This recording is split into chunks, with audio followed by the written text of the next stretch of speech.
আমি মোহিনী। আজ আমি রান্না করব মলা মাছের চচ্চড়ি।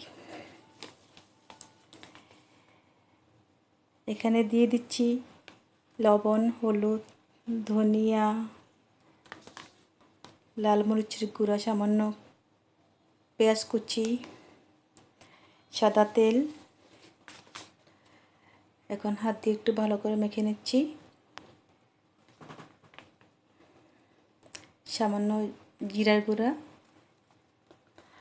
কাঁচামরিচ কুচি, আবার একবার মেখে নিলাম। ভালো করে মেখে নিয়ে সামান্য পানি দিয়ে বসাই দেব। ঢাকনা দিয়ে ঢেকে দিলাম। কিছুক্ষণ পর একবার চেক করে নিচ্ছি।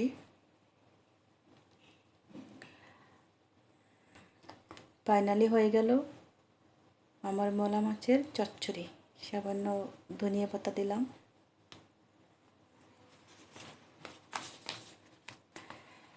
গাইস, ভালো লাগলে লাইক কমেন্ট শেয়ার করবেন। আসসালামু আলাইকুম।